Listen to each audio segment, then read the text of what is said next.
पूरे देश में दंगा फसाद हुआ। ये जो सेकुलरिज्म की दुहाई देने वाले हैं इतने बेशर्म है कि ये बता नहीं सकते कि 8 लाख मुसलमानों को मौजूदा बंगाल से ईस्ट पाकिस्तान जब नहीं बना था मौजूदा बांग्लादेश में ढकेल दिया गया।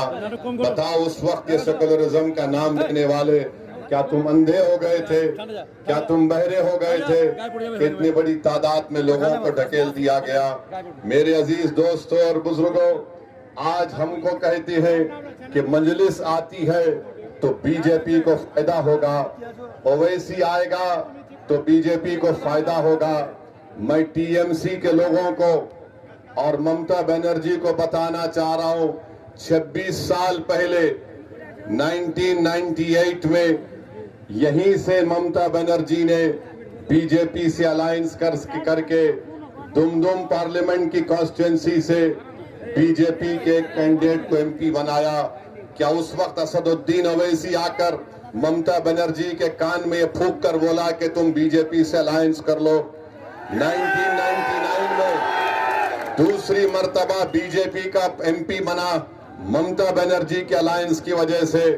ममता बनर्जी के घर को असदुद्दीन ओवैसी नहीं गया, मगर आप ममता बनर्जी को वोट देते गए तो ममता बनर्जी के घर को बीजेपी का प्रधानमंत्री गया। बताओ आप हमको गाली देती है। यही ममता बनर्जी बीजेपी की सरकार में रेलवे मंत्री थी। आज टीएमसी के लोग ओवैसी पर उंगली उठाते हैं। बताओ तुमने खुल के साथ दिया, फिर ममता बनर्जी ने इस्तीफा दे दिया, फिर 2003 में फिर से बीजेपी में उनको सपोर्ट कर दिया और गुजरात का फसाद हुआ। हजारों मुसलमान रिलीफ और रेफ्यूजी कैंप में जाकर जिंदगी गुजार रहे थे। जो लोग पूछते हैं ओवैसी तुम आकर वोट काटना चाहते हो, अरे मैं गुजरात के 2002 के रिलीफ कैंपों में वहां पर 10 दिन तक काम किया। शालम रेफ्यूजी कैंप में, वटवा में, जुहापुरा में मंजलिस जाकर काम की।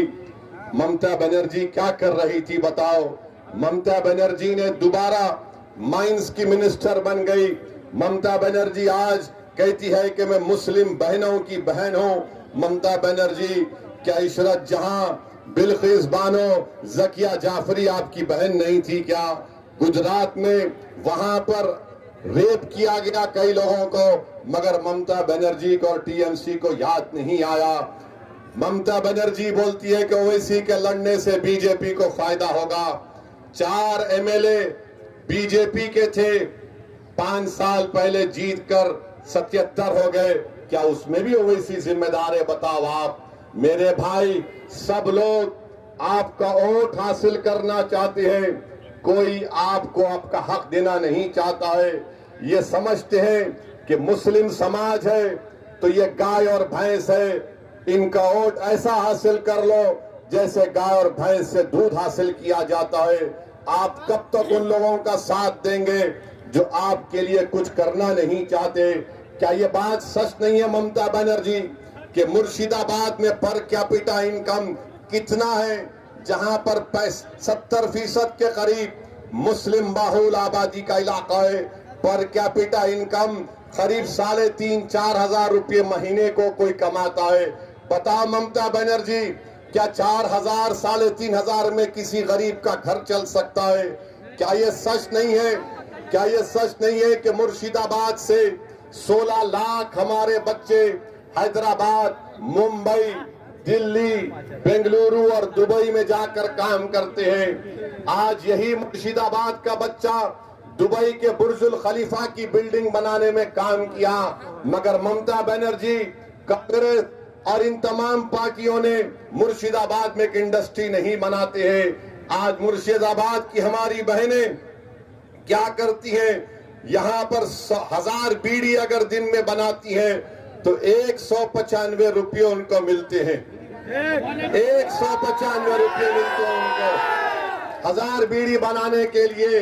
अरे ममता बनर्जी, जब तुम दोबारा यहाँ पर आओगी मुर्शिदाबाद में तो उन बहनों की उंगलियां उठाकर देख लो, उनकी उंगलियां गल चुकी है बीड़ियां बना बना कर। आज ओवैसी उन बहनों से कह रहा है कि आपने बरसों उन लोगों का साथ दिया जिन्होंने आपको धोखा दिया। आज अगर बीजेपी बंगाल में स्ट्रांग बनती जा रही है तो उसकी जिम्मेदार ममता बनर्जी है, क्योंकि ममता बनर्जी ने 1998 में दमदम पार्लियामेंट कॉन्स्टिट्यूंसी से बीजेपी का पहला एमपी कामयाब करवाया। टीएमसी के लोग, तुम अगर सेकुलरिज्म के बारे में बहस करना चाहते हो तो वक्त तय कर लो, कलकत्ता में एक टाइम तय कर लो, बैठकर मुझसे बहस कर लो, मैं तुमको बता दूंगा कि तुमने कितना बड़ा धोखा दिया। मेरे भाई, मेरे बुजुर्गों, आज मजलिस आपसे वादा कर रही है कि रघुनाथगंज से आप इमरान सोलंकी को पतंग के निशान पर बटन दबाइए। इंशाअल्लाह ताला जो हमारी मां और बहनें बीड़ी बनाती हैं, मिनिमम वेतन उनके ऊपर लागू किया जाएगा। 1000 बीड़ी पर 195 रुपये मिलना, ये कौन सी इंसाफ की बात है? मजलिस इसको खत्म करेगी। और यहाँ पर हमारे जो इमरान सोलंकी के खिलाफ टीएमसी के उम्मीदवार है अख्तरुज्जमा साहब, अख्तरुज्जमा साहब ये तो बता दो, पिछले साल 5 लाख ओबीसी का सर्टिफिकेट को कलकत्ता हाई कोर्ट ने कैंसिल कर दिया। 3.5 लाख क्या सर्टिफिकेट मुस्लिम समाज के थे। बताओ, हमारे बच्चों को स्कूल और एजुकेशन में, यूनिवर्सिटी में एडमिशन नहीं मिलेगा, गवर्नमेंट में नौकरी नहीं मिलेगी क्योंकि कास्ट सर्टिफिकेट हाई कोर्ट ने कैंसिल कर दिया। और ममता बनर्जी के जबान पर है ओवैसी आएगा तो वोट कट जाएगा। आप बताइए, नाइंसाफी तुम कर रहे हो, बीजेपी को तुम मजबूत कर रहे हो और आरएसएस को सर्टिफिकेट तुम देते हो और तुम हमसे पूछते हो कि वोट लेने क्यों आए। ममता बनर्जी और टीएमसी, कांग्रेस और मोदी, ये जान लो वो डराने के दिन अब खत्म हो चुके हैं। हम किसी से डरने वाले नहीं हैं। मजलिस बंगाल में कमजोर और मजलूम समाज को उनकी लीडरशिप बनाकर ही दम लेगी इंशाअल्लाह ताला। मेरे अजीज दोस्तों और बुजुर्गों, आप वहीं पर आप देख लीजिए कि क्या क्या यहाँ पर ये आपका वेस्ट बंगाल में जितना डेवलपमेंट होता है सिर्फ कोलकाता के अतराफ में होता है। जितना डेवलपमेंट होता है केएमए के इलाके में होता है। आप देख लीजिए। फिर आपको मैं बताना चाह रहा हूं कि यहाँ पर जितने इंडस्ट्रीज बनाए गए, मुर्शिदाबाद से इनको नफरत है ममता बनर्जी को। कहां बनता है? खड़गपुर में, हल्दिया में, हावड़ा में, वहीं पर बनाते हैं। SEZ क्यों नहीं बना सकते मुर्शिदाबाद में ममता बनर्जी? आप क्यों नहीं बनाते? इसलिए कि मुर्शिदाबाद का गरीब मुसलमान को ममता जानती है कि बीजेपी का डर दिखाओ और इनका वोट हासिल कर लो। मुर्शिदाबाद के गरीब आवाम, मुर्शिदाबाद के मेरे भाई और बहनों, अगर आप रघुनाथगंज से इमरान सोलंकी को कामयाब करेंगे और मुर्शिदाबाद में इंडस्ट्री नहीं लाई जाएगी, मुर्शिदाबाद में हमारी बहनों को इंसाफ नहीं मिलेगा, जैसा इमरान सोलंकी आपका नया एमएलए बनेगा, मैं आपसे वादा कर रहा हूं मुर्शिदाबाद के इंसाफ के लिए ओवैसी कलकत्ता में चक्का जाम कर देगा। अब नाइंसाफी को बर्दाश्त नहीं किया जाएगा। ये लड़ाई हमारी हक की है। इस हक की लड़ाई में आप हमारा साथ दीजिए। मैं आपको ये भी बताना चाह रहा हूं कि आज आप देखते हैं कि किस तरीके से हर जगह पर मुर्शिदाबाद को नुकसान पहुंचाने के लिए टीएमसी ने काम किया। मैं लिख कर लाया हूं, आपको बताता हूं कि ममता बनर्जी के दौर में क्या हुआ। यहां पर देख लीजिए, रघुनाथगंज 2 है, जहां पर मुसलमानों की आबादी ज्यादा है, वहां पर बच्चे हमारे स्कूल को नहीं जाते। जहां पर मुसलमानों की आबादी ज्यादा है, वहां बच्चों के लिए स्कूल नहीं है, हमारी बेटियों के लिए अस्पताल नहीं है। क्यों नहीं है? इसलिए कि ममता बनर्जी बोलती है कि तुम सिर्फ वोट डालने वाले हो, तुमको अस्पताल की जरूरत नहीं है, तुम्हारे बच्चों को स्कूल की जरूरत नहीं है। मेरे भाई, इस नाइंसाफी का आप खात्मा करो। और आप जाकर देखो, सालनपुर है, वहां पर ममता बनर्जी ने स्कूल भी बनाया, अस्पताल भी बनाया, अस्पताल में डॉक्टर को भी दिया, अस्पताल में बेड को भी दिया। मगर कहां पर नहीं करते हैं? मुर्शिदाबाद में नहीं करते। एयरपोर्ट है कोलकाता का, मगर मुर्शिदाबाद और मालदा के लोगों को एयरपोर्ट जाने के लिए 250-300 किलोमीटर दूर जाना पड़ता है। तो मैं आपसे अपील करने आया हूं, मैं आपसे अपील करने आया हूं कि 23 तारीख के दिन आप अपना एक वोट पतंग के निशान पर लगाइए।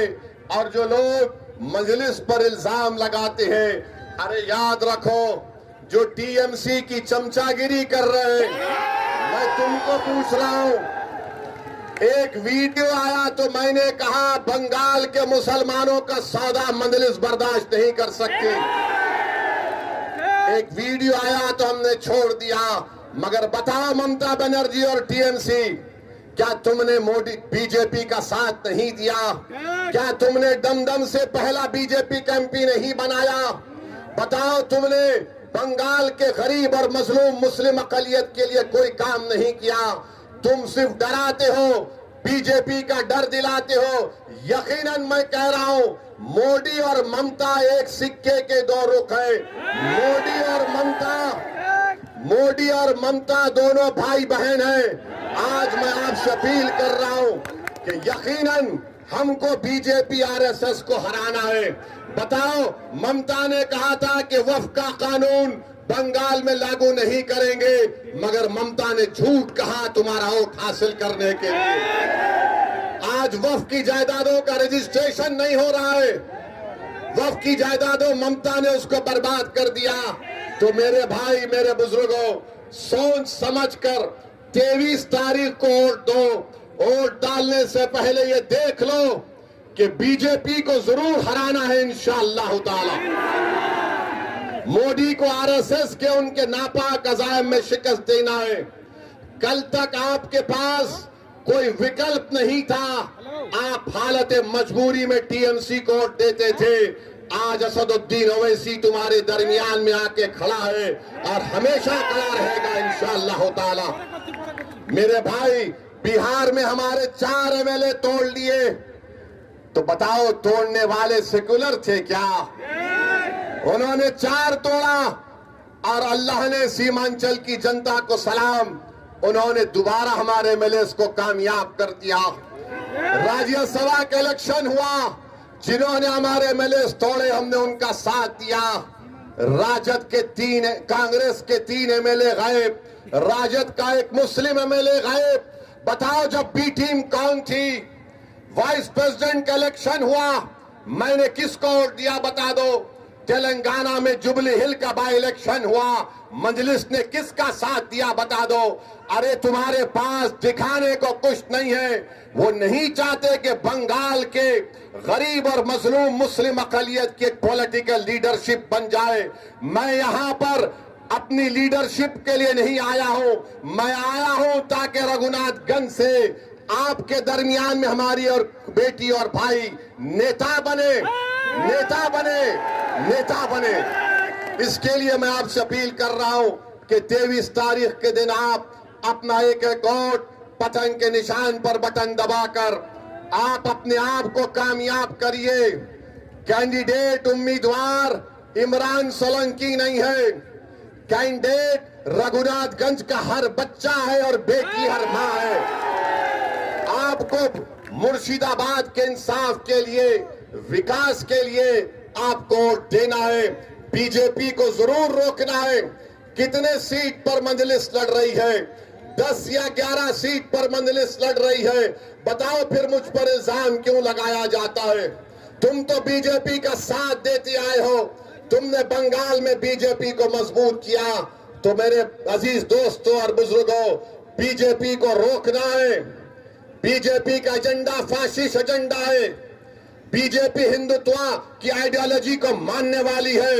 मगर एक बात याद रखो, ममता बनर्जी को आपसे मोहब्बत नहीं है।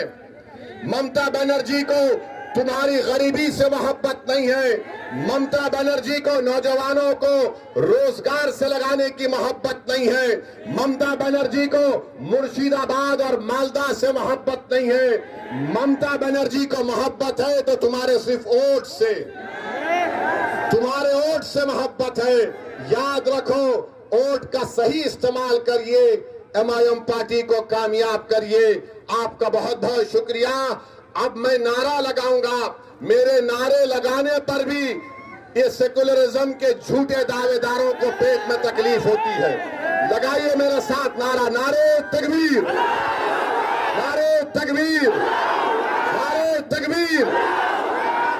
बहुत बहुत शुक्रिया। आप आए, 23 तारीख को पतंग वोट देकर कामयाब करिए। अस्सलाम वालेकुम।